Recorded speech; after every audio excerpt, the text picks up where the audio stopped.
Beta found his leader's zombie head after the end of the world. Hello all. This is Jacobson and this is a brief retelling of the 14th and 15th episodes of the 10th season of the zombie series The Walking Dead. You can see the previous episodes at the links in the video description. As soon as this video gets 300 likes, I will release the next part. Also leave your comments, it will help promote the video. Have fun watching it. In the flashback, Negan is sitting in a cell awaiting sentencing, having previously killed Margot, when Carol comes to visit him and offers Negan a way to save his life. If he kills Alpha, Carol swears that people will remember him for that act, not for his crimes. In the present tense, Carol puts the animated Alpha's head on one of the peaks marking the border of the Whisperers.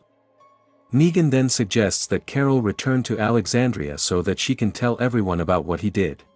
Carol says she's not going back to Alexandria yet. She says she needs to be alone, and it takes time for this shit.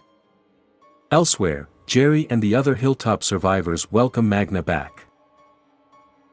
Eugene examines Rosita's wounds and offers to bring Alex, but Rosita believes that someone else can do it, and urges Eugene to tell the others about Stephanie and his meeting. When he does, the others bombard Eugene with questions, clearly uncomfortable with the fact that Eugene is communicating with an outsider. Although he admits that it may be silly to believe in future friends, he states that after all they have lost, he simply asks others not to make fun of him, as he believes that this potential union is worth the risk. Il nods approvingly. Outside, Yumika finds Magna sitting on the porch and offers her horse to Magna, thinking that Magna will want to join Eugene in his adventure. However, to her surprise, Magna refuses and offers Yumika to go instead of her. Jerry, meanwhile, finds from the Keel, preparing a horse and tries to dissuade him from this. And from Keel tells him that the kingdom needs Jerry, and instructs his former bodyguard to continue their legacy. They hug each other goodbye. At the border, Beta and two other Whisperers discover an animated Alpha head. One of the Whisperers, Rufus, guesses that Negan killed her and notices that this makes Beta an Alpha now. Angered by his remark, Beta states that Alpha can still hear him, and then orders Rufus to take off his mask. When the latter does this, Beta pushes him closer to Alpha until Alpha bites Rufus, and the other Whisperer runs away in terror. Finally yielding, Beta removes Alpha's head and takes it with him. Meanwhile, Negan goes to the hut where he previously imprisoned Lydia to free her. However, upon entering, he finds her missing and gets hit in the face by Daryl, who is holding Negan at the tip of a crossbow. Daryl interrogates Negan about the Alpha's whereabouts, but when the latter reports that he killed the Alpha, Daryl does not believe him. As proof, Negan presents an Alpha mask, but Daryl is not convinced. Negan claims that the only reason he joined the Whisperers was because he could kill the Alpha. Meanwhile, Carol is walking through the woods when she hears the Alpha's ghostly voice whispering. Elsewhere, Beta goes to the hotel. Upon entering, he finds a bar with a couple of dead survivors, musical instruments, and sees his face on a poster advertising Half Moon, a country singer. Faced with his past identity, Beta is horrified and takes out his frustration on the nearest guitar, smashing it. Meanwhile, Carol continues on her way. At this moment, Carol is attacked by a walker, but she manages to kill him. Upset, she tells Alpha that she wants to be alone, but Alpha doesn't think that's the case. While their expedition is moving, 3 stumbles upon a pair of walkers in a cage. Yumika wonders if Summer has done the whispering, but Eugene points out that this is not their way of doing things. Ezekiel rides out into a clearing, where he dismounts to suppress 3 walkers. However, he gets tired quickly after killing the first 2 and barely manages to kill the third. Meanwhile, Daryl accompanies the bound Negan through the forest. Negan says he understands Daryl is upset because Carol didn't tell him about the plan. However, Daryl suggests that he may be angry about Hilltop, as he claims that Negan's actions almost cost the lives of several children. Before Negan can answer, Daryl tells him to keep going. In an abandoned hotel, Beta is watching a recording of one of his concerts. After a little thought, he inserts it into the player. Music attracts nearby pedestrians. Meanwhile, Carol approaches the fishing hut, and Alpha asks if Carol plans to sail down the river. She reminds Carol that she had no peace in the ocean, as she never stopped thinking about Alpha and even wrote a letter to Maggie about her. Carol tries to ignore her by trying to free the kayak from the rafters, but when Alpha insults her again, the roof collapses. Meanwhile, Negan and Daryl finally got to the border, but found that the Alpha's head was missing. Negan suggests they wait for Carol, but Daryl points his crossbow at Nig, ready to execute him. Negan declares that he will never hurt Lydia, and the only reason he kidnapped her is to keep her safe and lure Alpha out so he can kill her. Before anything can happen, the couple is confronted by 3 Whisperers, one of whom has Daryl at gunpoint. When Daryl gives up, the Whisperer with the gun notices that the Alpha died because of Negan, so he and the other Whisperers swear allegiance to him and kneel before him as the new Alpha, which amuses Negan a lot. From the balcony of the hotel, Beta watches the herd that has gathered because of his music. With tears in his eyes, he tears off part of his mask, which Mary had previously damaged. Meanwhile, Negan apologizes to Daryl, explaining that he is just enjoying the moment. Before they continue, Negan turns to the other Whisperers and asks why one of them, who is not an Alpha, is holding a shotgun instead of Negan, to which the Whisperer quickly passes the weapon to Negan. Negan orders Daryl to kneel in front of the Alpha. He holds Daryl at gunpoint and redirects the gun to the Whisperer. Negan shoots him in the head and kills the other 2. After witnessing this, Daryl simply tells Negan to untie him, while calling him an asshole. Yumika and Eugene are camping under an overpass when Ezekiel's horse suddenly falls. Ezekiel rushes to see what's the matter and discovers a bitten wound that the horse received when fighting with walkers. He mournfully comforts her, and then puts the unfortunate animal to sleep, and he says his horse wasn't strong enough to make the trip, and he might not be able to stand it either. She tells Il that they need the man who built the kingdom in the apocalypse. As morning comes, Carol is still trying to get out from under the rubble under which she was trapped, while a lone walker crawls to the hut, and the Alpha taunts Carol. The walker is getting closer and closer, squeezing through the boards on which he is stuck. Just as the walker breaks through, Carol manages to free herself and kill him. Collapsing to the ground from exhaustion, Carol tells the Alpha, "It's never too late," after which her hallucinations finally disappear. Meanwhile, Eugene, Yumika and Ezekiel are on the outskirts of an abandoned city. While Negan and Daryl are waiting for Carol to return, Negan says he doesn't believe Carol will come back. Negan explains that he lost everything after his incarceration, and his time in prison was hard for him, so he admits that when Alpha took him in, it was nice to feel that he was respected and he mattered again. Negan, however, claims that Alpha has gone too far. Tired of waiting, Daryl finally decides to return to Alexandria with Negan. Carol returns to Alexandria after all, and Daryl greets her at the gate, although they don't say a word to each other. As they drive through an empty city, Yumika reflects on how incredible it is that the city is so deserted. They begin to see walkers in various outfits tied to furniture and cars, so that it seems as if the walkers are doing everyday things that they could do before the outbreak of the epidemic. When Ezekiel sees a walker handcuffed to the steering wheel of a car and a walking policeman chained to the hood of this car, he starts laughing hysterically. When the trio enters the alley, a brightly dressed survivor suddenly appears in front of them, armed with a machine gun, who enthusiastically greets them. Back at the hotel, Beta takes Alpha's head out of the bag and thanks her and finally puts Alpha to sleep. When the assembled walkers are still trying to get inside, Beta opens the door and enters the herd. Having restored his mask with a piece of Alpha's face, Beta leads the herd forward. Yumika asks what her name is and what she needs. The offended stranger points out that the first people she saw in a year turned out to be mean. Ezekiel diffuses the situation, stating that they do not want to harm her and just admire her demonstration. The stranger quickly brightens up and says that she tied up walkers to make the city more lively and introduces herself as Juanita Sanchez, but adds that she prefers the nickname Princess. After Ezekiel introduces herself and her friends, Juanita offers to show them the city, but Eugene informs her that they can't stay because they have an important assignment. Slightly annoyed, Juanita still offers them to become a guide around the city, but Yumika refuses, since the survivors do not know her. Juanita objects that they know, and demonstrates how useful she can be by shooting several approaching walkers with a machine gun. Unfortunately, the shots scare the 2 remaining horses of the group, and they run away.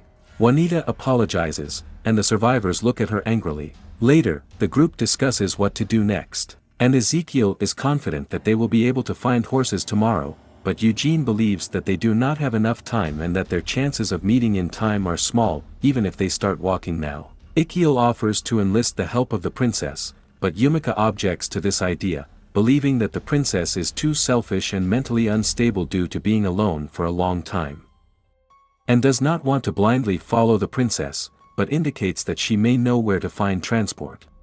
Ezekiel summons Juanita, to her delight. The princess apologizes again and confirms that she knows where to find transport. Yumika insists that the princess give up her weapon, but hesitates so much, but in the end she gives up and gives the machine gun to Eugene. Beta and the Whisperers have finally brought the horde to Alexandria, but finds it empty. Meanwhile, the survivors took refuge in an abandoned hospital called the Tower. Luke fiddles with some wires, emphasizing that everyone is counting on him, and Jules encourages him. Then Luke announces that he needs someone to run an errand for him, and Carol becomes a volunteer. While he's exploring the woods, Daryl tries to radio Funny, warning her not to come home. He tells her that they have a plan to end the war. Alas, he does not receive an answer. Meanwhile, while the horde is rampaging in Alexandria, Beta is watching from the base of the windmill. He informs the other Whisperers that they will continue on their way to the ocean side. From the top floor of the windmill, Alden watches him and transmits information to Aaron using sign language. Elsewhere, Judith approaches Lydia, who is petting a cat. Judith expresses her condolences over her mother's death, but Lydia denies that she misses her mother and tells Judith that not everyone has a mom like her. When Judith leaves, Negan watches her from afar. Downstairs, Carol and Kelly are taking some horses from Mark to transport supplies. In the woods, Judith knocks down a lone walker, and at that moment Daryl discovers her. When he finds out that Judith is alone, he tries to take her back to the tower, but Judith protests that she doesn't like the building because it smells like cat urine, and wants to learn how to do what Daryl does. Although Daryl initially resists the idea, he eventually agrees to take her with him. Daryl explains that he walks around the perimeter and looks for something unusual, and reports it on the radio. Beta, meanwhile, leads the horde towards Oceanside, but suddenly stops, sensing that something is wrong. He complains that the survivors are not fools and begins to suspect that they are being lured into a trap. Another Whisperer tries to calm Beta down, but accidentally calls him Alpha. Despite his remorse, Beta prepares to kill the Whisperer, but he is stopped by a voice in his head, and Beta continues to move forward with the horde. Alden and Aaron watch the herd from afar and relay their observations to Gabriel, noting that they are heading towards Oceanside as expected. Back in the abandoned city, the princess leads the survivors to an empty field and warns them to stay close to her and watch their feet. Continuing to walk further, the princess counts the steps. Soon the survivors stumble upon the remains of one of the escaped horses. Yumiko wonders if she was eaten by walkers, but the princess casually says that, most likely, the horse stepped on a mine. Naturally, the survivor is outraged that the princess brought them to Minopolis and hid it from them, but she tries to assure them that she constantly walks on it and can bring them out safely. Unfortunately, the princess lost count when she stopped, and she needs a minute to think. Yumika threatens to kill her if she doesn't take them to a safe place. After that, she takes out a flask of water and throws it forward to check if the path is clear. Unfortunately, the flask explodes on the Mini. Meanwhile, Carol and Kelly are collecting wires from several cars. Carol tries to apologize for her actions in the cave, but Kelly does not think about it, as she is sure that her sister did not die. In the tower, Lydia is petting the dog when Negan comes up to her and offers her food. Lydia, however, says she's not hungry. Negan asks if she is avoiding him, and Lydia directly confirms this. Lydia coldly replies that most of them would like Negan to die too, and leaves. Still stuck in a minefield, Juanita tries to get her bearings, while Yumika complains that they shouldn't have followed her. Eugene warns that they are running out of time, pointing out the finder approaching through a hole in the fence. In addition to the integrity of the fence, Eugene is also worried that placing a mine could lead to a cascade. When Yumika asks him what a cascade is, an approaching walker detonates one of the mines, which in turn detonates another mine next to him. Juanita apologizes to the group once again and continues to choose the route based on the count. Then she risks her life by taking a few steps along the chosen route and, remaining alive, calls the others. In the woods, Daryl teaches Judith, and they stumble upon a small group of walkers, led by the same whisperer who would have been threatened earlier. Daryl fires his crossbow, wounding her. When Whisper doesn't run away, Daryl and Judith deal with the walkers and quickly give chase. Finally getting out of the minefield, Yumika scolds Juanita for putting their lives in danger when Eugene notices a street sign marking the road they are driving on as Fleetwood Drive. He angrily asks Juanita about it, as he remembers that they have already passed here. Juanita explains that she wanted to spend more time to make friends with the survivors and for them to decide to stay with her, but now she realizes that she ruined everything. She laments that someone once told her that it is difficult to love her, and admits that the problem may be in herself. Juanita realizes that she should have told them the truth, but she didn't want it to be true. Sympathizing with the princess, Yumika agrees, and Eugene comforts Juanita, explaining that he also made bad decisions and lied to people to be left alone. Meanwhile, Daryl and Judith track down a wounded Whisperer in a small ditch. The Whisperer begs Daryl to pull the arrow out of her shoulder, not wanting to die that way. Daryl orders her to drop the knife and asks where the other Whisperers are. She quickly tells where they are, and also that she was going to leave alone. She says Beta lost his mind after the survivors killed Alpha. Daryl asks if the Whisperers know the whereabouts of the survivors, but the Whisperer sincerely says they don't. Then Daryl shoots her in the head. A shocked Judith tells Daryl that he shouldn't have killed her, but Daryl explains that she's going to die anyway, so it's better that it happens quickly. While in the shadow of the horde, Aaron and Alden notice that it is changing direction and try to contact. Having received no signal, they decide to retreat, but they are surrounded by a group of Whisperers. Returning to the tower, Lydia angrily approaches Negan and declares that he cannot tell her what to do. Negan calmly admits this and suggests Lydia to hit him, as it will help her feel better. Lydia claims that she feels great and calls him a selfish asshole, believing that he killed Alpha just so that people would believe that he is a hero, but people will never see him like this, because he only cares about himself. Despite this, Negan tells her that everything is fine, causing Lydia to burst into anger and tears, and Negan hugs her.